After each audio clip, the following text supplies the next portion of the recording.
Ratnakar Ausekar YouTube चॅनलमध्ये खास Navratri special कार्यक्रम मी तुम्हाला देत आहे। माझी गाडी माझा नेतामध्ये लातूर जिल्ह्यातल्या नवदुर्गा, कारण महिलांना 50% आरक्षण राजकारणात मिळणार पाहिजे हे आवाज उठवायचा आहे आम्हाला। म्हणून 9 दिवस मी 9 महिला या लातूर जिल्ह्यातल्या आपल्या मुलाखतीला आणणार आहे। आणि पहिली दुर्गा मला भेटलेली आहे भारतीय जनता पार्टीची प्रदेश प्रवक्ता माननीय प्रेरणाताई होनराव। तर प्रेरणाताईंना मी माझ्या गाडीत सन्मानाने बसवत आहे। मग बघूया प्रेरणाताई काय बॅटिंग करतात। प्रेरणाताईंना आमदार व्हायचे लातूरचा, मग बघू प्रेरणाताई काय म्हणतात। चला ताई, मी तुम्हाला सन्मानाने माझ्या गाडीत बसवत आहे, या।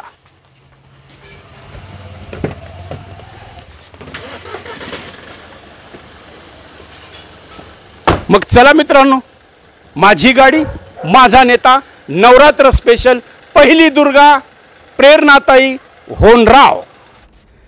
नवरात्र स्पेशल नवदुर्गा, लातूर जिल्हा नवदुर्गा, लातूर जिल्ह्यातल्या 9 सशक्त महिला या माझी गाडी माझा नेता या कार्यक्रमात मी देत आहे। सर्वप्रथम आम्हाला आश्चर्याचं वाटलं की माझ्या मित्राची मुलगी, म्हणजे आता ह्यांचे वडील प्रेरणाताईंचे वडील हे आमचे खास मित्र आणि लहानपणापासून आम्ही त्यांना पाहिलेलं आहे। अचानक प्रेरणाताई होनराव यांचं नाव महाराष्ट्र प्रदेश प्रवक्त्यामध्ये आलं। आमच्यासुद्धा भुवया उंचावल्या की या आपल्या लेकरांना एवढं मोठं नाव मोठं केलं कसं, कशी घडली प्रेरणाताई होनराव। तर चला सुरुवात करूया मुलाखतीला। प्रेरणाताई नमस्कार, तुम्ही माझ्या आजच्या छोट्याशा कार्यक्रमामध्ये आलेला आहात।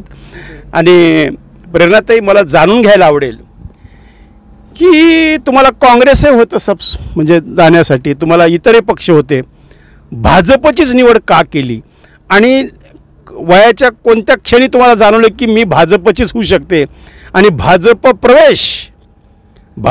प्रवेश ते आजच्या महाराष्ट्र प्रदेश प्रवक्ता, हे काही पद छोटं नाही आहे ताई जे तुम्हाला आज मिळालेलं आहे। त्यामुळे आदराचं पद आहे, मानाचं पद आहे, स्थान आहे। कसं घडलं आमच्या तमाम दर्शकांना सांगा। जी, सर्वप्रथम माझी गाडी माझा नेता या कार्यक्रमामध्ये आपल्या माध्यमातून म्हणजे रत्नाकर औसेकरजींच्या माध्यमातून मला येता आलं, याचा मला मनस्वी आनंद आहे। मला आठवतंय राखी पौर्णिमेच्या दिवशी, रक्षाबंधनाच्या दिवशी आपल्याला मुलाखत करायची होती आणि आज घटस्थापनेच्या दिवशी आपली मुलाखत नवदुर्गा। जी, मी सद्भाग्य समजते, माझं आई जगदंबेचे आशीर्वाद समजते की घटस्थापनेच्या दिवशी आपण इतक्या छान विषयांवरती चर्चा करण्यासाठी या ठिकाणी मी आपल्या सोबत आहे। आपण आत्ता प्रश्न विचारला की हे कसं काय, तर मला वाटतंय एकंदरच भारतीय जनता पक्षाचं काम जरी मी करत नसले तरी पण ज्या कुटुंबामध्ये माझा जन्म झाला, ज्या कुटुंबामध्ये मला जे वैचारिक वातावरण मिळालं, त्याच्यामध्ये भारतीय जनता पक्ष हा माझ्या जन्मापासूनच होता। माझे वडील प्राध्यापक उमाकांत होनरावजी आपल्या सगळ्यांना शिक्षक केशवराज विद्यालयामध्ये ते शिक्षक होते। अतिशय खडतर प्रवास करत, म्हणजे मला आठवतंय आमच्या आप्पांना 3 एकरची जमीन होती गावाकडे आणि आप्पांना 4 मुलं होती, त्याच्यातला सगळ्यात मोठा मुलगा म्हणजे माझे बाबा। आणि राष्ट्रीय स्वयंसेवक संघाच्या मुशीमध्ये बाबांची जडणघडण झाली आणि त्यांनी संघाचा प्रचारक म्हणून विश्व हिंदू परिषदेसाठी हिंदू एकजूट हा संघाचा एक आयाम होता, त्याच्यासाठी गोवा आणि महाराष्ट्र प्रांताचं काम केलं। डेक्कनला जो छत्रपती संभाजी महाराजांचा पुतळा उभारलेला आहे, तुळापूरचं जे समाधी स्थळ आहे, या ठिकाणी दुर्गानंद नाडकर्णीजी, मिलिंद एकबोटेजी आणि उमाकांत होनरावजी या तिघांनी मिळून त्याचं नेतृत्व केलं। दोन्हीही कारसेवांमध्ये लातूर जिल्ह्याचं नेतृत्व बाबांनी केलं। म्हणजे त्यावेळी मला तर एका ह्याच्यामध्ये माझा जन्म झाला नव्हता आणि दुसऱ्या कारसेवेच्या वेळेस जन्म झालेला होता माझा नुकताच। या सगळ्या लढ्याला लहानपणापासून मनावर संघ परिवार, संघ, काळी टोपीवाले, काठीवाले, चड्डीवाले हे शब्द कायम आपल्या मनावर बिंबले की संघाचे ते जे संस्कार आहेत तेच आयुष्यात कामाला ते आयुष्यामध्ये कामाला आले.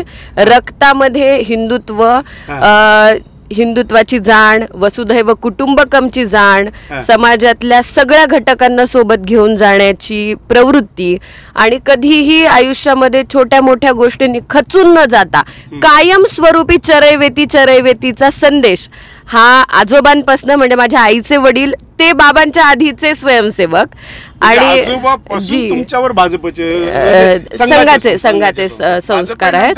आणि योगायोगाने भारतीय जनता पक्षाचं मी माझं सुदैव मानते की माझ्या भाग्यात होतं की मला भारतीय जनता पक्षाचं काम करायची संधी मिळाली. आदरणीय मोदीजींसारखं कसं साधलं बरं? हे एवढं सोपं नव्हतं. हे म्हणजे भाजपमध्ये आज प्रदेश प्रवक्ते पद तुम्हाला मिळालेलं आहे. जी, मी पदापर्यंत कशा पोहोचल्या? ज्या पद्धतीने संघामध्ये पुरुषांचं संघटन असतं त्या पद्धतीने समितीमध्ये स्त्रियांचं संघटन असतं, ज्याला आपण राष्ट्रसेविका समिती म्हणतो. मी अगदी 10वीच्या आधीच त्याचे 3 वर्ग पूर्ण केले होते राष्ट्रसेविका समितीचे आणि त्याच्यानंतर शालेय जीवनामध्ये पण या विचाराशी निगडीत होते. अचानकपणे ऑगस्ट 2017 मध्ये भारतीय जनता युवा मोर्चाचं महाराष्ट्र प्रदेशाची सचिव म्हणून जबाबदारी मला मिळाली. यावेळी योगेश अण्णा टिळेकर महाराष्ट्राचे अध्यक्ष होते आणि त्या प्रवासातून पुढे येता येता मग 2018ला मी मीडिया पॅनलिस्ट झाले आणि मग हळूहळू बघता बघता यंगेस्ट प्रवक्ता झाले आमच्या भारतीय जनता पक्ष महाराष्ट्राच्या टीममधली.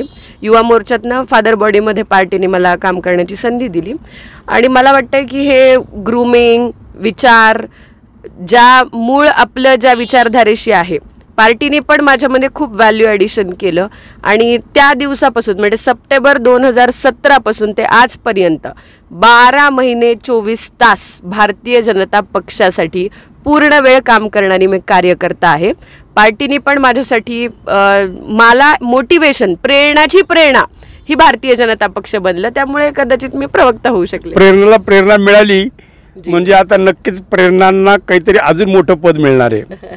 प्रेरणाताई, आम्हाला अजून एक सांगा की तुम्ही पाहिले की तुमचे वडील सुद्धा म्हणजे अत्यंत आम्हाला आठवतं की एक मध्यमवर्गीय परिवार, एक मिडल क्लास, ते आज उमाकांत होनराव आणि त्रिपुरा हे तुमचं जे फार मोठं महाविद्यालयाचं जाळं आहे, अख्ख्या म्हणजे देशामध्येच त्याचा पूर्ण विस्तार झालेला आहे आणि आता ती सुद्धा जबाबदारी तुमच्यावर आहे, ते तुम्ही सांभाळता. म्हणजे मी पक्षाचं काम करायच्या आधी संस्थेमध्ये मी पूर्ण वेळ अशीच कार्यान्वित होते. जसं पक्षाचं काम आता मी पूर्ण वेळ करते तशी संस्थेच्या कामामध्ये होते. डिस्टन्स लर्निंग प्रोग्राम आम्ही फार चांगल्या पद्धतीने पुढे नेला.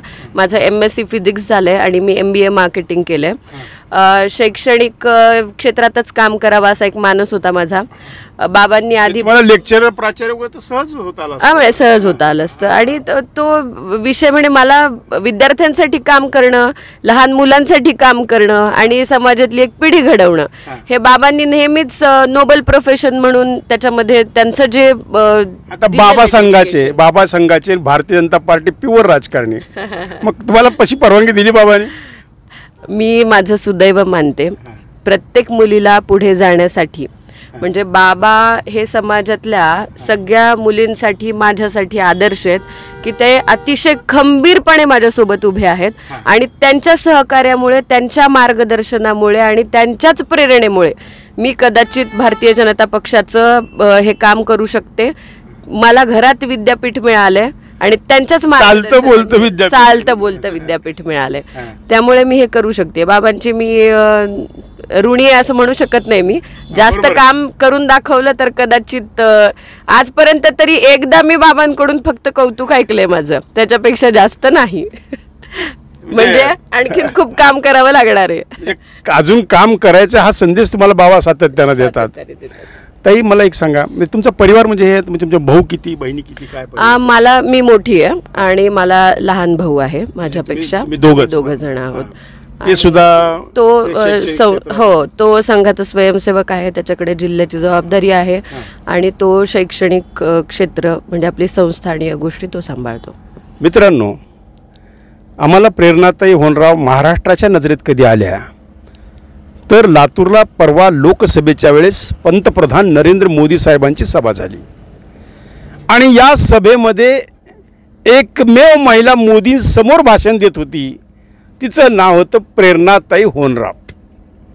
आम्हाला आश्चर्य वाटलं, आज बड्या बड्या मंत्र्यांना सुद्धा पंतप्रधानावर चान्स संधी मिळत नाही की आपलं 2 शब्द बोलायचे, भाषण द्यायचे. तर हे काय कसं साजली की मया की डायरेक्ट मोदी समोर तुमचा आवाज घुमवत होता आणि मोदी आणि फडणवीस साहेब चकित नजरेनं प्रेरणाताईकडे पाहत होते. आणि एवढंच नाही तर आम्ही पाहिलेले, आम्ही पत्रकार आम्ही समोर बसलेलो होतो, तर मोदींनी फडणवीसांच्या कानात काही गोष्टी विचारल्या की ह्या कोण आहेत. मग मात्र आम्हाला कळालं की माझी ताई आता मोठी होणार. क्या बात आहे. हे घडलं कसं? असं अजिबात नाही. मी फार छोटी, मी पाहत होतो की फडणवीसांना बोलत होते मोदी साहेब तुमच्याकडे बघून. जी, भारतीय जनता पक्ष हा घराणेशाहीचं समर्थन करणारा पक्ष नाहीये. म्हणूनच कदाचित आज एक चहावाला पंतप्रधान झालेला आपण बघतोय. मला ही संधी मिळाली त्याचं कारण मी असं समजते की मी भारतीय जनता पक्षाची एक सामान्य कार्यकर्ता आहे. आदरणीय मोदीजींनी G20 समिटमध्ये वुमेन डेव्हलपमेंटवरती चर्चा केली होती आणि मोदीजींचं हे सातत्याने म्हणणं आहे की वुमेन डेव्हलपमेंट चर्चा खूप झाली. It should be a women lead development. महिलेनीच लीड करून डेव्हलपमेंटचा भाग बनलं पाहिजे. मला वाटतंय की भारतीय जनता पक्ष हा नेहमीच घराणेशाहीच्या विरुद्ध दिशेने जाणारा पक्ष आहे. सामान्यांमधलं नेतृत्व असावं म्हणूनच कदाचित एक चहावाला प्रधानमंत्री झालेला आपण देशामध्ये बघितलं. ज्यावेळी मोदीजी G20 समिटमध्ये वुमेन डेव्हलपमेंट विषयी बोलत होते त्यावेळी त्यांनी प्रकर्षाने सांगितलं की ह्या विषयाची चर्चा खूप झालेली आहे, women development, but it should be women lead development. महिलेनी लीड केलं पाहिजे वुमेन डेव्हलपमेंटला. त्यामुळे देशभरामध्ये एकतर मोदीजींनी रिझर्वेशन दिलं महिलांना, जो गेल्या 70 वर्षामध्ये प्रलंबित प्रश्न होता. फक्त महिलांच्या रिझर्वेशनच्या गप्पा मारल्या जात होत्या, पण आदरणीय काँग्रेसनं फक्त गप्पा मारल्या आणि मोदीजींनी ते पूर्ण केलं. आणि या लोकसभेमध्ये ज्या ठिकाणी मोदीजींच्या सभा होणार होत्या त्या ठिकाणी ती सभा ड्राईव्ह करण्यासाठी भारतीय जनता पक्षाची कॅपेबल महिला कोणी असेल तर तिला संधी देण्याचं पक्षाने ठरवलं होतं. आणि मी हे माझं सुदैव मानते की ती संधी मला मिळाली. माझ्यासाठी हा माझ्या मनाच्या अत्यंत जवळचा, अत्यंत भावनिक, अत्यंत म्हणजे अविस्मरणीय क्षण. आदरणीय मोदीजींना त्याच्या आधी मी 3 वेळेस भेटले होते. तिसऱ्या वेळेस ज्यावेळी भेट झाली 2019ला, त्यावेळेस मोदीजींनी मला 3 प्रश्न विचारले. मला त्यांचं स्वागत करण्यासाठी संधी मिळाली. खूप मनाला आनंद झाला होता. या 2024ला वाटत होतं की आपण मोदीजींशी बोललोय, मोदीजींना भेटलोय, आता काहीतरी वेगळं झालं पाहिजे. आणि मी ही इच्छा कधी कोणाशीही व्यक्त केली नव्हती. पण मी म्हणते की भाजप ही वशिलेबाजीची, कोणीतरी कोणाचं तरी नाव सांगावं ह्याच्यापेक्षा आपल्या कामाकडे बघणारं कुणीतरी आहे याची प्रचिती देणारा हा प्रसंग होता माझ्यासाठी. अत्यंत आकस्मिकपणे मला बोलण्याची संधी मिळाली. माझ्यासाठी 1.5 लाख लोक मला दिसत नव्हते, त्या मंचावर बसलेलं कोणीही दिसत नव्हतं. आदरणीय मोदीजींनी स्वतःचं आयुष्य या देशासाठी डेडिकेट केलं. आमचं 500 वर्षापासूनचा जो राम मंदिराचा लढा होता तो त्यांच्या नेतृत्वात पूर्णत्वाला गेला. 370 कलम हटवलं गेलं, ज्यासाठी भारतीय जनता पक्षाचं फाउंडेशन 370 हटवण्याचं होतं. श्यामाप्रसाद मुखर्जी असतील, पंडित दीनदयाळ उपाध्याय असतील, यांच्यापासून आम्ही सातत्याने हे विचार करत होतो, ते आदरणीय मोदीजींनी पूर्ण केले. माझ्यासाठी तो एक कृतज्ञता सोहळा होता. माझे शब्द हे आदरणीय मोदीजींसाठी ट्रिब्यूट होते. मनामध्ये एक वेगळी भावना होती. ती संधी मी एक भारतीय जनता पक्षाची महिला कार्यकर्ता असल्या कारणाने मला मिळाली. प्रेरणाताई, काय आता विधानसभेचं वारं वाहत आहे आणि भाजप तर नेहमी म्हणतं आम्ही महिलांना आरक्षण देतोय, 50%, 70%ची भाषा करतं. का बरं लातूरमधून एखाद्या महिलेला आमदारकीचं तिकीट का मिळू शकत नाही? मिळू शकत नाही अशातला भाग मला वाटत नाही. नक्कीच भारतीय जनता पक्ष, मी आत्ताच आपल्याला म्हणलं, लोकसभेला मला जर एक छोटी संधी, माझ्यासाठी ती खूप मोठी होती, पार्टीसाठी ती एक संधी होती मला दिलेली. अशा पद्धतीने देशभरामध्ये रिझर्वेशन सोबतच महिला नेतृत्व उभं करणं, त्यांच्यामधल्या संघटन कौशल्याला ओळखणं, त्याचे ग्रूमिंग करणं, विचारांनी आपले कार्यकर्ते परिपक्व करणं, महिला कार्यकर्त्या परिपक्व करणं, हे पार्टीचं सातत्याने चालू आता आपण डायरेक्ट मुद्द्याला हात घालूया. तरी मला सांगा, तुम्ही तिकीट मागितलं का भाजपकडे? आमच्या पार्टीमध्ये मी आता म्हणलं की वशिलेबाजी करून काही मिळतंय असं मला वाटत नाही, पण आपण करत असलेल्या कामाला बघणारे लोक या ठिकाणी नक्की आहेत. ते न्यायिक प्रक्रियेत न बघतात. मला युवा मोर्चाची जबाबदारी दिली, मी महाराष्ट्रात फिरले. मी युवा मोर्चाची जबाबदारी घेतल्यानंतर मला फर्स्ट वोटर ड्राईव्हचं महाराष्ट्राचं संयोजक बनवलं होतं. त्यावेळी सगळ्या विभागांमध्ये तिकीट मिळायची अपेक्षा आहे.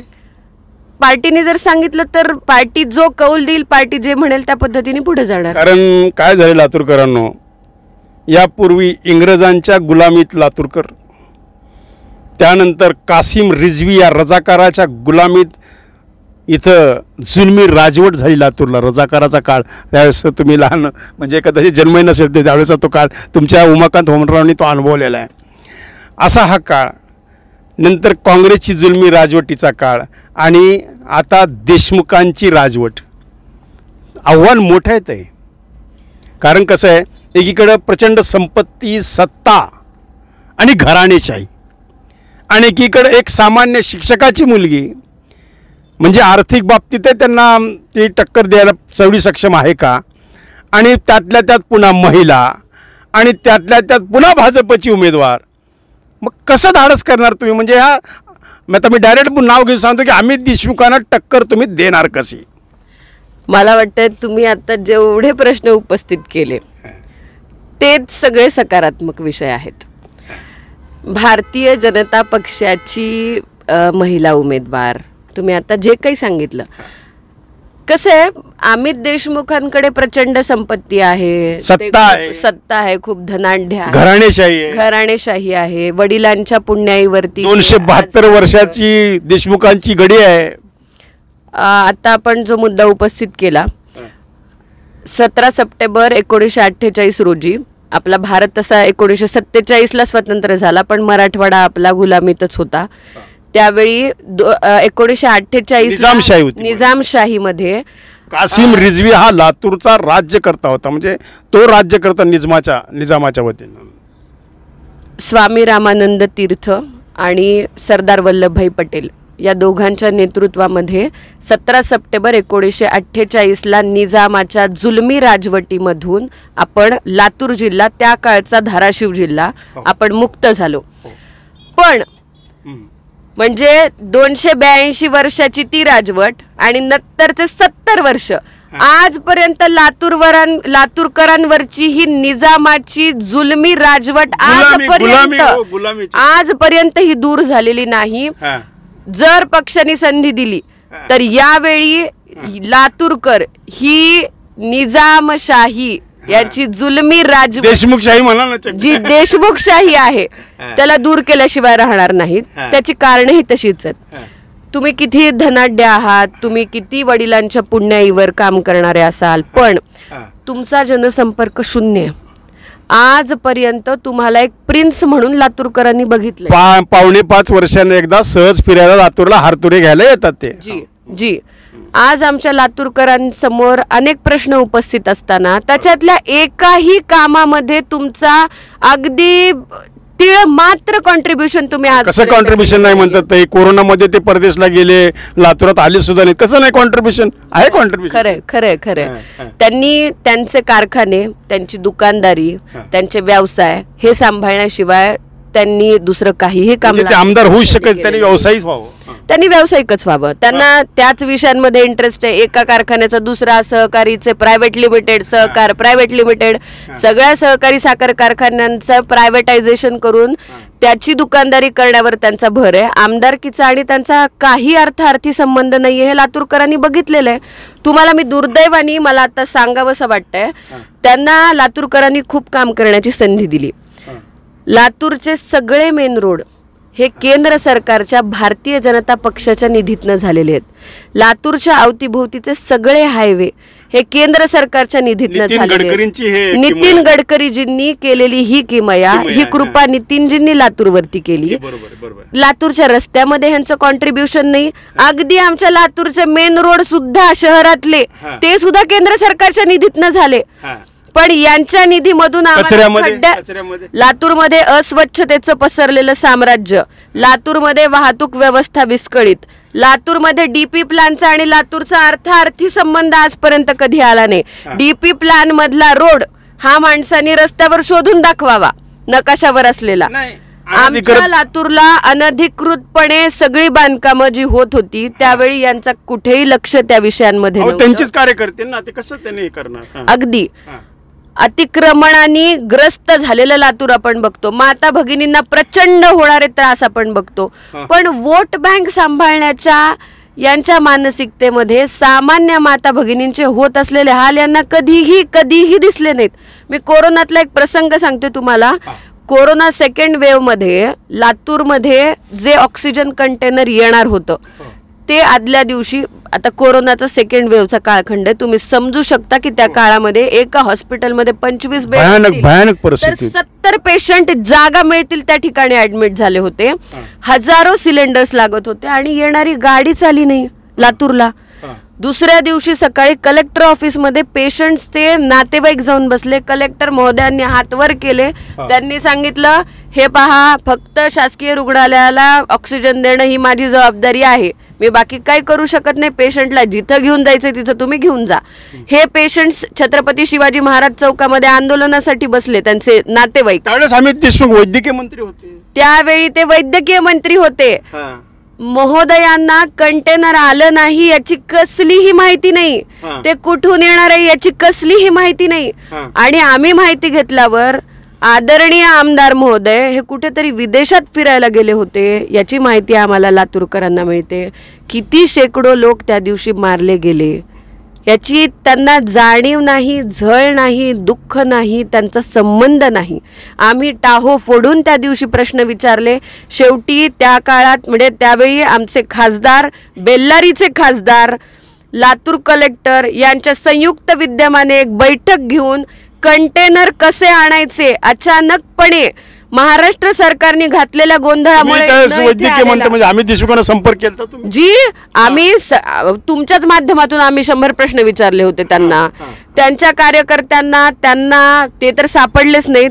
म्हणजे अगदी त्यांच्या गाडीत फिरणारे लोक सुद्धा सांगत होते लातूरकर ज्या अडचणीत ते सापडत नसतात, त्यांचा फोन स्विच ऑफ असतो. त्यांच्या एका अत्यंत जवळच्या कार्यकर्त्याला फोन केल्यावर त्यांनी सांगितलं, ताई तुम्हाला मला सॅनिटायझर आता माहिती झालंय, साहेब ते लहानपणापासून वापरतात, आता कोविड मध्ये ते आम्हाला भेटत नाही, ते तुम्हाला कसे काय भेटणार आहेत? अरे असं उत्तर मिळालं आम्हाला. म्हणजे आता सॅनिटायझर माहिती, लहानपणापासून वापरतात. आपल्याला कोरोनामुळे माहिती झालं, त्यांना ते आधीपासून माहिती होतं. त्यामुळे मला वाटतंय त्यांच्यावर लातूरकरांनी खूप आपली मर्जी दाखवली, त्यांना मतदान केलं, पण 15 वर्ष झालं निवडून देतात. पण त्या जनमताचा सन्मान ते करू शकलेले नाहीत. त्यांना पाण्याचा प्रश्न, अहो आमचे लोक उजनीचं पाणी, लांबोटीचं पाणी येणार, विमान म्हणजे रेल्वेने पाणी यावं. लातूरच्या लोकांनी त्या नळांच्या गंजून गेले त्यांचे नळ. तुम्ही तोटी सुरू करा, पाणी येईल म्हणलं होतं. म्हणजे काय विषय. तुम्ही एक बरं रत्नाकरजी, तुम्ही एक त्यांची अचिव्हमेंट सांगा मला, पत्रकार बंधू. त्यांची अपॉइंटमेंट एवढी की लातूरच्या मुलांचे लग्न होत नाहीत, मुली इथं लग्न होऊन यायला तयार नाहीत, कारण लातूर हे ड्राय एरिया, लातूरला पाणी नाही, लातूरला स्वच्छता नाही, आणि लातूरला रेल्वेनं पाणी यावं लागतं. म्हणून चापसी परिवार असेल, मोठा परिवार असेल, लातूरातल्या मोठ्या परिवार त्यांचे ते शिफ्ट झाले लातूरातून. त्यांनी आपले उद्योग आता मुंबईकडे वळवले. का तर एकमेव लातूरला रेल्वेनं पाणी आलं, हा इश्यू होता. तर मला सांगा, तर हे अचिव्हमेंट त्याचं ते फार मोठं फळ आहे. म्हणजे आणि दुसऱ्या बाजूला आपण बघितलं तर मराठवाडा रेल्वे कोच फॅक्टरी सारखा प्रकल्प भारतीय जनता पक्षाने आणला. त्यावेळी आमचे पालकमंत्री माननीय संभाजी पाटील निलंगेकरजी होते. महाराष्ट्रामध्ये देवेंद्र फडणवीस जी मुख्यमंत्री होते. आणि पियुष गोयलजी रेल्वे मंत्री होते. लातूरला मराठवाडा रेल्वे कोच फॅक्टरी सारखा मोठा प्रकल्प आला. ह्या लोकांनी त्यावेळी इतके प्रश्न उपस्थित केले, येणारच नाही जाणार, कारण ह्यांचा विश्वास नाही ना. ह्याच्या आधी खूप नारळ फोडली, भेल येणार, व्हिडिओकॉन येणार, त्याची नारळ फोडलेलं बघितलं होतं काँग्रेसच्या कार्यकर्त्यांनी सुद्धा. मग त्यांनी खूप प्रश्न उपस्थित केले, पण आम्ही डोळ्यांना दिसणारा रेल्वे बोगीचा कारखाना उभा केला. आता ह्यांचेच बंधू म्हणतात की रेल्वे कोच फॅक्टरी कशी अवैध आहे, आणि दुसऱ्या बाजूला यांचे नवे खासदार शिवाजी काळगेजी म्हणतात की तिथे तरुणांना नोकऱ्या द्या. आता तुम्हाला सांगते, दुटप्पी भूमिकांमध्ये यांनी एवढे दिवस राजकारण केलं, पण लातूरच्या जनतेच्या जनमताच्या कौलाला सदैव अपमानजनक वागणूक माननीय आमदार महोदय अमित देशमुखजी यांच्याकडनं झालेली आहे.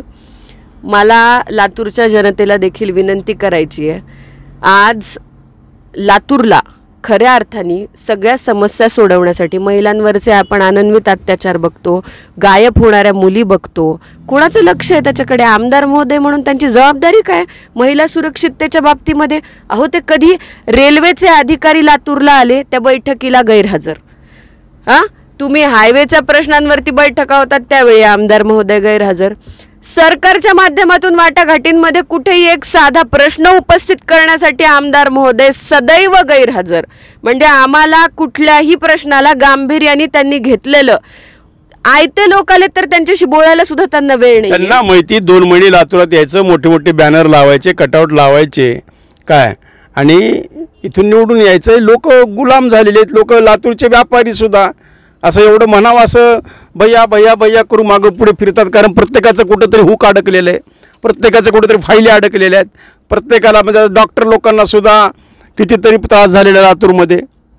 असं म्हणजे असं लातूर गुलामीच्या अजून छायेमध्ये, ते तुम्हाला मुक्त करावं लागणार आहे ताई, बरोबर आहे? मला वाटतं लोकांनी 2017 साली जो महानगरपालिकेला जनमताचा कौल दिला, आज मोठ्या संख्येने भारतीय जनता पक्षाच्या विचारांना समर्थन करणारे मतदार आहेत. ह्या लोकसभेला 96,000 वोटिंग लातूर शहर विधानसभा मतदारसंघात भारतीय जनता पक्षाचा ला कौल म्हणून लोकांनी दिलं, जनमानसांनी दिलं लोकसभेला. त्यामुळे लातूर शहर मधील मतदार हा आता बदलासाठी इच्छुक आहे. तो या आमदारांना कंटाळलेला आहे. लोकांसमोर आता सत्य उघड, पर्याय नाही होत. पर्याय सांगा ना मला, तुम्ही कोण आहे अमित देशमुखला पाडणारा, कोण आहे सांगा ना. तुम्हाला सांगते, आजच्या दिवशी पक्षांनी, आमच्याकडे लोकशाही आहे भारतीय जनता पक्षामध्ये, इथे घराणेशाही नाही. काँग्रेसमध्ये अमित देशमुखांच्या विरोधात कुणीतरी तिकीट मागितलं हे तुम्ही कधी ऐकलेलं नसेल. पण आमच्याकडे लोकशाही आहे. जनमताचा कौल, कालच आमच्या दिवशी मतदान झालं आमच्या पार्टीमध्ये काल, की कोण उमेदवार असावा या विषयाला अनुषंगून. त्यामुळे पार्टीने संधी दिली तर त्या संधीचं सोनं करणार. ज्या पद्धतीने संघटनेसाठी 24 तास काम केलं, त्या पद्धतीने लातूरसाठी मी 24 तास काम करणार. येणाऱ्या 25 वर्षाचा लातूरसाठीचा रोड मॅप लोकांसोबत समोर घेऊन येणार.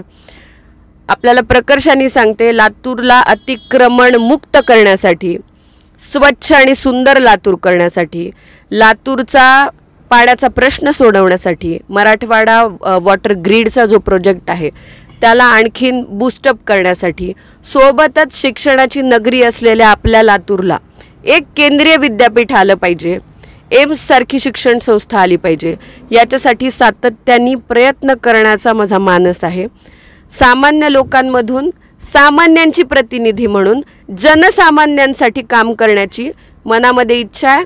पार्टीने जर त्यासाठी संमती दिली तर 24 तास लातूरकरांसाठी काम करून दाखवणार. आता मला एक सांगा ताई, जवळपास मी ऐकले 12 ते 15 लोक इच्छुक आहेत अमित देशमुखांच्या विरोधात, आणि अमित देशमुख तर म्हणाले, अरे काय म्हणले, भाजपाचा उमेदवार तर मी ठरवणार आहे, तुम्ही कोण ठरवणार? म्हणजे तरी ठरवणार म्हणे भाजपचा तुमचा उमेदवार कोण आहे असणार आहे. तर असं त्यांना पूर्ण कॉन्फिडन्स आहे, कारण ते वर मॅनेज करतात असं त्यांना विश्वास आहे. काय बरोबर आहे का? हे मॅनेज राजकारण लातूरमध्ये चालतं. संभाजीराव अमित देशमुखला मॅनेज, अभिमन्यू अमित देशमुखला मॅनेज, कारण थोडे अमित देशमुख डोळे वाटरले की ते घाबरतात. काय लोकसभेला असंच काहीतरी झालं, त्यांना सांगितलं की विधानसभेला आम्ही तुम्हाला, म्हणजे हे काय मॅनेज राजकारण आहे, खरं आहे का?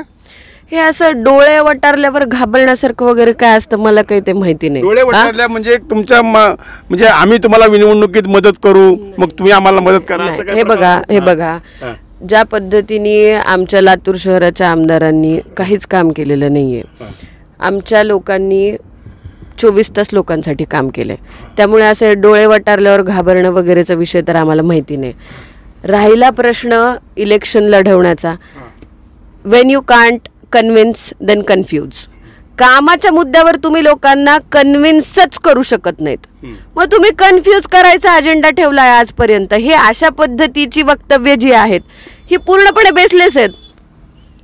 तुम्ही 2024 मध्ये तुम्ही युद्ध लढा. मग का लोकसभेत तुमचा पराभव का? तुम्ही कधी तुमच्या कामाचा लेखाजोखा दिलाय का लातूरकरांना? तुम्ही कधी कामाच्या मुद्द्यांवरती त्यांना कन्व्हिन्स करायचा प्रयत्न केलाय? तुम्ही नेहमी कन्फ्युजन क्रिएट करण्यासाठीचं वातावरण निर्माण करता आणि त्यांनी निवडणूक लढण्याचा तुमचा केविलवाणा. ही लोकसभा जातीवादावर झाली 100%. म्हणजे पराभवाच्या दृष्टीने चिंतन करणारी आणि येणाऱ्या काळामध्ये कसं सामोरं जावं याचा विचार करणारीच भारतीय जनता पार्टी आहे.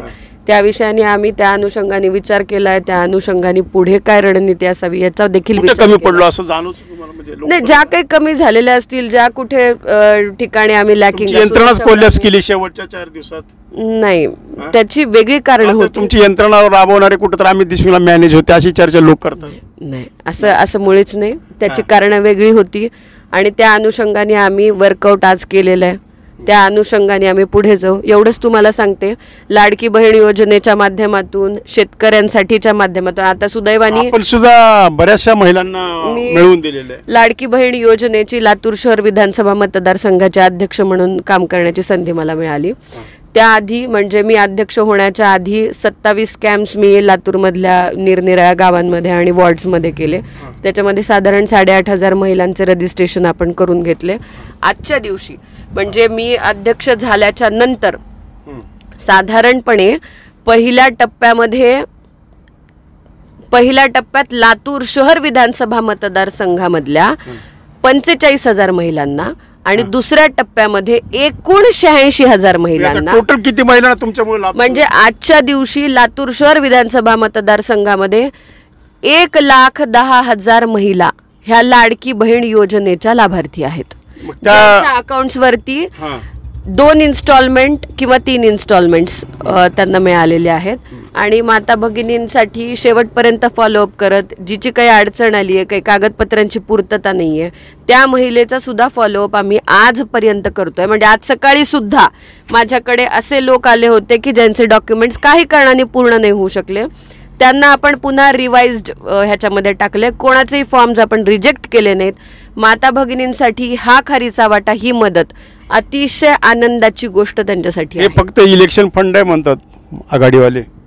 आता बघा मी काय म्हणलं, आघाडीवाल्यांनी आजपर्यंत त्यांना संधी मिळाल्यावर काय कामं केली आहोत. त्यांचे मुख्यमंत्री महोदय बांधावर 2,000, 2,500, 3,000, 5,000 रुपयांचा चेक शेतकऱ्यांना देण्यासाठी 2.5 वर्षात एकदा गेले.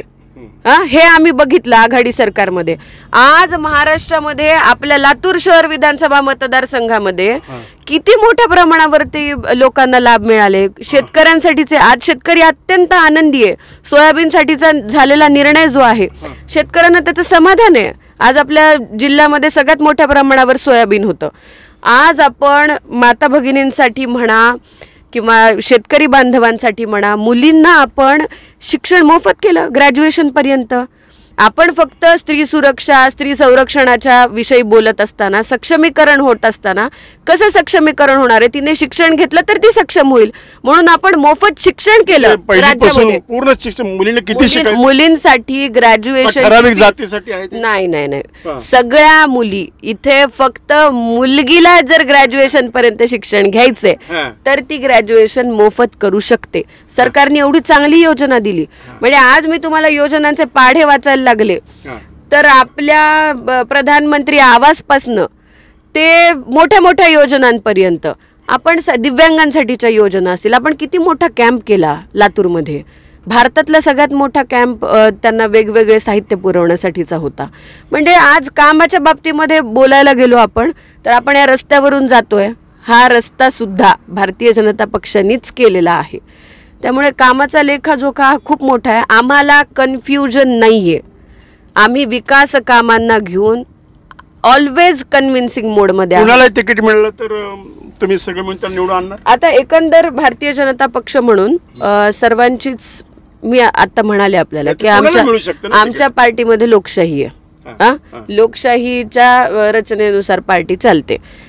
त्यामुळे पार्टीमध्ये जे इच्छुक लोक आहेत त्या इच्छुक लोकांमध्ये ज्यांनी पार्टीसाठीचं त्यांचं कॉन्ट्रीब्युशन बघून, त्यांनी पार्टीसाठी केलेली कामं बघून, जे कोणी इच्छुक असतील त्यांना पार्टी उजवा कौल देईल आणि त्या अनुषंगाने आम्ही इलेक्शन लढू. भारतीय जनता पक्षामध्ये आणखीन काही पदाधिकारी असे आहेत की ज्यांनी 15 वर्ष 20 वर्ष कॉन्ट्रीब्युशन दिलेलं आहे पार्टीसाठी, ते देखील इच्छुक आहेत. त्यांच्यापैकी कोणाला तिकीट मिळू शकतं.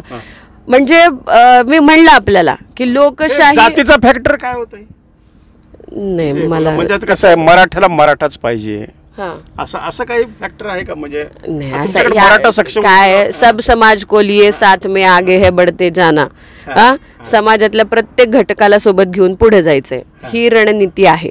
त्याच्यामुळे काय हे असं समाज आणि म्हणजे जातीपातीच्या राजकारणाच्या पुढे उठून राजकारण करायचंय. हिंदुत्वाचा आमचा अजेंडा हा कायमस्वरूपी आम्ही सोबत घेऊन चाललेले आहोत. त्यामुळे मला वाटतं जातीपातीच्या पुढे जाऊन राजकारण होईल, जनसामान्यांसाठी होईल, महिला भगिनींसाठी होईल, युवकांसाठी होईल, शेतकऱ्यासाठी होईल.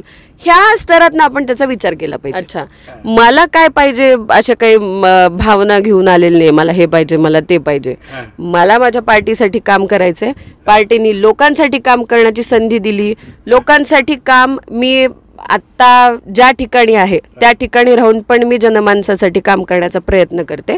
पण जनमानसासाठी आणखीन जर काम चांगल्या पद्धतीने करायचं असेल तर एक अधिकार लागतो, एक स्थान लागतं. ते मिळालं तर 100% 24 आमदार व्हायला आवडेल.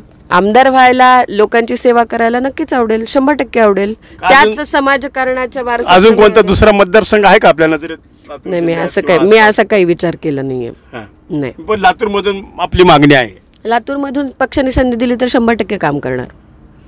मित्रांनो, अशी ही रोखटोक आणि बेधडक आणि कुठलाही हातचा राखून न बोलणारी माझी ताई, ही लाडकी बहीण. ताई, आता एक शेवटचा प्रश्न मला असा विचारायचा आहे की लातूरमध्ये तुम्हाला आता मुस्लिम समाजाला सुद्धा मतदान तुम्हाला पाहिजे, तुम्हाला दलित समाजाचं मतदान पाहिजे. भारतीय जनता पार्टी या 2 समाजाला आघाडीकडून तुमच्याकडे कसं ओढेल, काही आहे का तुमच्याकडे त्याचं काही गणित. आपल्याला आत्ता सांगते, दलित समाज हा आपल्या समाजापेक्षा वेगळा नाहीये. आणि तुम्ही असं कन्सिडरच करू नका की ती कुठं पर्टिक्युलर लोकांची ती वोट बँक आहे म्हणून. मुस्लिम समाज देखील आज आम्ही लाडकी बहीण योजनेचा लाभ देत असताना समाज बघून कोणालाच लाभ नाही दिला. मुस्लिम महिलांना सुद्धा मिळाला अत्यंत भरभरून.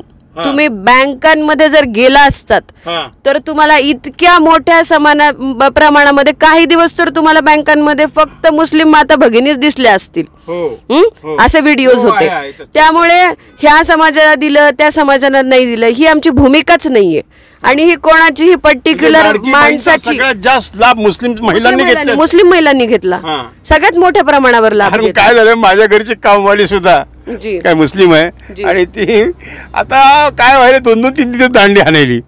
मी म्हणलं क्या बुबू क्या कर रहे, आजी क्या कर रहे, जान दे. बोले अपने को लाडकी बहीण मिल रही. नाही, मुस्लिम माता भगिनींनी खूप मोठ्या प्रमाणात योजनेचा लाभ घेतला. त्या मोठ्या प्रमाणात लाभार्थी आहेत, त्या आनंदी आहेत. आता जसं तुम्हाला सांगितलं त्या भगिनींनी त्या पद्धतीने त्या आहेत. त्यामुळे या कोणाचे पर्टिक्युलर तिला विचारलं, मग बुबू किसको करने वाले, बोले हम तो कमल को नहीं छोड़ने वाले, हमको बहन का 1,500 होणार. त्यामुळे ती भगिनी पण खुश आहे.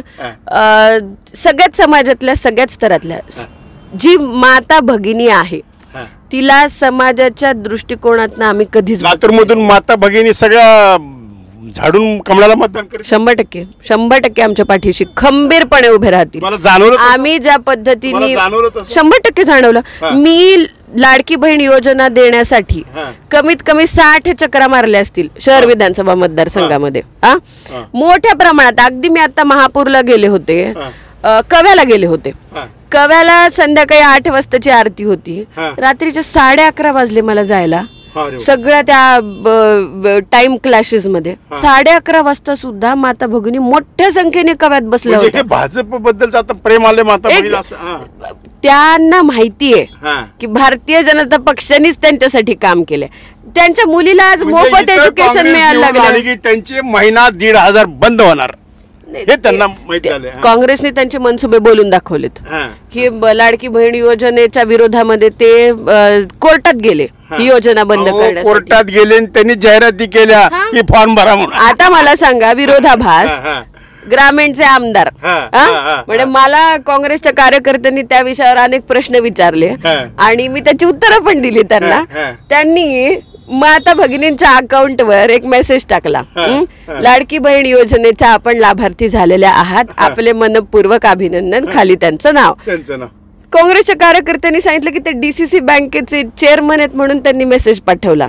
एकीकडे आमच्या योजनेला बदनाम केलं, दुसऱ्या बाजूला काहीतरी कारणाने माता भगिनींचं मनपूर्वक अभिनंदन केलं आणि त्यांनाच पासबुक काढण्यामध्ये सवलत, त्यांना जे काही त्यांनी केलं. आणि त्या विषयाला घेऊन म्हणजे एकीकडे दुटप्पी भूमिका नाहीये काही.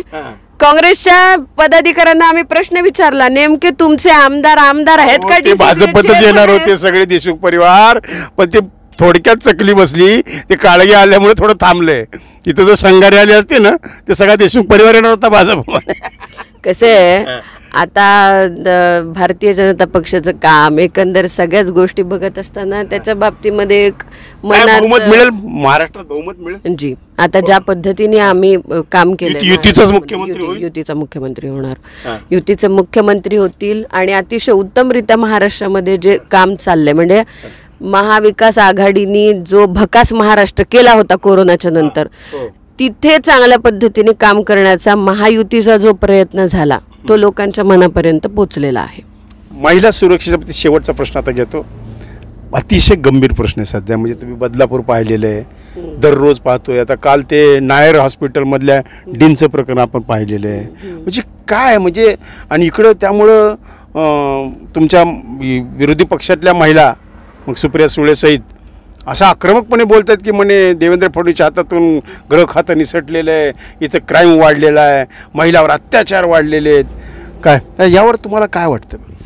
बदलापूरच्या भूमिकेमध्ये आपण याच लोकांची किती दुटप्पी भूमिका बघितली. औसेकरजी, सुप्रियाताई तर म्हणजे आगीत तेल ओतायचा कारखाना म्हणजे सुप्रियाताई आहेत. म्हणजे आगीमध्ये तेल ओतायचं, दोन्हीकडून ढोल सुप्रियाताईच वाजवणार. बदलापूरमध्ये मुलीचा FIR रजिस्टर होण्यासाठी 2-4 तासाचा उशीर झाला तर कुठे तो माणूस म्हणून प्रश्न विचारणार. त्यांचं सस्पेन्शन करण्यासाठीच्या गप्पा मारणार. ज्या नराधमाने अत्याचार केले त्याला फाशी झाली पाहिजे अशा मागण्या करणार. आणि त्याचा ज्यावेळेस पोलीस स्वसंरक्षणार्थ त्याचा एन्काउंटर होतो त्यावेळेस हेच लोक त्याच्या बाजूनी बोलणार. म्हणजे तुम्हाला त्या भगिनीचं काही घेणं देणं होतं की नाही? त्यांच्या त्या अक्षय शिंदे बद्दल त्यांचा पुळका आला त्यांना, म्हणजे एकदम पुळका आला. म्हणजे ज्या मुलीवर अन्याय अत्याचार झाले ती चिमुकली होती, नर्सरीत जाणारी, नर्सरीत तिने आयडेंटिफाय केलं होतं त्या मुलाला. म्हणजे जी मुलगी नर्सरीत जाते, जी चिमुकली, ती त्या पुरुषाला आयडेंटिफाय करायला लागलीये पोलिसांच्या समोर. आणि त्याच्या बाजूनी एन्काउंटर झाल्यावर दुटप्पी भूमिका घेत याच ताई समोर आल्या. म्हणजे महाराष्ट्राने यांना महिला सुरक्षिततेचं काहीही देणं घेणं नाही, यांना फक्त राजकारण करायचंय, फक्त राजकारण करायचंय. तुम्ही काय सांगता? तुम्ही अत्यंत तुमच्या ह्या आगीत तेल ओतणाऱ्या भूमिका ज्या आहेत त्या अख्ख्या महाराष्ट्राने बघून आता महाराष्ट्राला त्याची केविलवाणी अवस्था झाली आहे त्या विषयाची. सुषमा अंधारे, संजय राऊत बद्दल काय मत आहे? मला काही, मी हात जोडते आपल्या समोर, या विषयावर बोलण्यात मला काही हे नाहीये. मित्रांनो, तसे हे छंद काय त्याचा? गाणे म्हणता येतात का? मला गाणी म्हण, तशी मी गायिका नाही, गाणं म्हणायला येत नाही मला. Bathroom singer. मला शाळेत असताना पद्य वगैरे म्हणायचे, पण काही अटलजींच्या कविता आवडायच्या आणि आता मला श्रेया घोषाल, खूप अरिजित सिंग यांची गाणी मी ऐकते. मला संगीत आवडतं. मी फार विशेष चित्रपट सिनेमे बघत नाही, पण मला गाणी ऐकायला खूप आवडतात. कधी रागवले कशासाठी? म्हणजे आता काय राजकारणात होता, एवढा वेळ द्यायला लागलीस इकडे आपल्या कॉलेजकडे पाहायचं? नाही, कधीच नाही. त्यांनी मला नेहमी बाबांनी मोटिवेट केलं आणि he is my driving force. त्याच्यात काही एकदम माझा ड्रायव्हिंग फोर्स बाबा आहेत. त्याच्यामुळे त्यांना माहिती आहे आणि लहानपणापासून मला कामाचा लेखाजोखा त्यांना देण्याची सवय आहे. ती आज तागायत सुरू आहे. म्हणजे मी शाळेत असताना लेखाजोखा त्यांना द्यायचे आणि आज पण मी माझ्या कामाचा लेखाजोखा त्यांना देते. त्यामुळे त्यांचं मार्गदर्शन, त्यांचं एनर्जी ही काय. महिलांना काय संदेश देणार नवरात्री निमित्त? आता नवदुर्गा मधली पहिली दुर्गा मी घेतलेली आहे ना दुर्गा. तर आता ह्या दुर्गेकडून आमच्या सर्व माता भगिनींना एक संदेश आणि मग आपली मुलाखत संपू. जी, मला वाटतं आज महिला सक्षमीकरणाविषयी बोलत असताना आई दुर्गेनी, म्हणजे आपण भगवतीची 3 रूपं बघतो, महाशक्ती, महालक्ष्मी आणि महासरस्वती. या 3ही देवता आपल्याला वेगवेगळे संदेश देत असतात. त्या सर्व अर्थाने आपलं आयुष्य परिपूर्ण होण्यासाठी महिलांनी प्रयत्न केला पाहिजे. आज आपण 2024 मध्ये प्रवास करतोय. मुलींच्या समोरचे प्रश्न बदललेले आहेत. आता शिक्षण मुली घेणारच आहेत हे ठरलेलं आहे. त्यासोबतच घराच्या बाहेर शिक्षणासाठी पडल्यानंतर जी आव्हानं समाजातनं त्यांच्या समोर येतात ती पेलवण्यासाठी आपल्या मनगटामध्ये बळ असलं पाहिजे. कोणावरही अवलंबून न राहता स्वसंरक्षण आणि स्वसंरक्षणाच्या बाबतीमध्ये आपलं मनोधैर्य कसं वाढेल यासाठी प्रत्येक कुटुंबामध्ये मुलीचं प्रबोधन झालं पाहिजे. माझी भगिनी ही आदिशक्तीचं रूप सर्वार्थाने असली पाहिजे. यासाठी आपण समाज म्हणून प्रयत्न करणं गरजेचं आहे. हे राजकारणाच्या पुढचं आहे, हे कुठल्याही पॉलिसीच्या पुढचं आहे, हे कुटुंबापासून सुरू होणार आहे. सगळ्या जणींनी मनाशी असा संकल्प केला तर सुरक्षित समाज होण्यासाठी आणि आपल्याला पुढे जाण्यासाठी मार्गात कुठलाही अडथळा येऊ शकत नाही. 100% कमळावर तर बटन दाबलंच पाहिजे. त्याची कारणं आहेत. कमळावर बटन का दाबायचं? या देशाला ऐतिहासिक विकास देणारे, या देशाच्या मनातल्या सगळ्या ऐतिहासिक भावना पूर्ण करणारे, देशाच्या संरक्षणाला सर्वात प्रथम दर्जा देणारे आणि आपल्या भारत मातेच्या चरणांमध्ये कायमस्वरूपी सेवक म्हणून काम करणारे आदरणीय मोदीजी यांच्या नेतृत्वामध्ये भारताने खूप मोठ्या प्रमाणावर प्रगती केली. 10th largest economy to 5th largest economy आणि आपण काही दिवसांमध्ये आता जगातली 3rd लार्जेस्ट इकॉनॉमी होऊ. त्यामुळे या सगळ्या गोष्टींचा विचार करत असताना त्या कमळाचं बटन हे स्वसुरक्षिततेसाठी, देशाच्या सुरक्षिततेसाठी, देशाच्या आर्थिक विकासासाठी, देशाच्या परिपूर्ण विकासासाठी होणार आहे. त्यामुळे कमळाचं बटन हा आपला सगळ्यात पहिला अधिकार आहे, आपल्या सगळ्यात पहिली जाण आहे. फर्स्ट वोटर्सना देखील मी विनंती करते की या विधानसभा निवडणुकांमध्ये कमळाचं button, when you can't convince then confuse, तर कन्फ्यूज करणाऱ्या लोकांच्या माध्यमातून कन्फ्युजन न होता अतिशय स्वच्छ विकास केलेल्या भाजपच्या पाठीशी आपण उभं राहावं ही विनंती आपल्या माध्यमातून मी सर्वांना करते. धन्यवाद ताई, तुम्ही आमच्या चॅनलला मुलाखत दिली. आवाजाचा बादशाह रत्नाकर औसेकर यांच्या यूट्यूब चॅनलला लाईक करा, सबस्क्राईब करा आणि आपापल्या ग्रुपवर शेअर करा. चला आपल्या मोबाईलवर सर्वप्रथम आमचा कार्यक्रम मिळवण्यासाठी सहकार्य करा. Ratnakar Ausekar YouTube channel.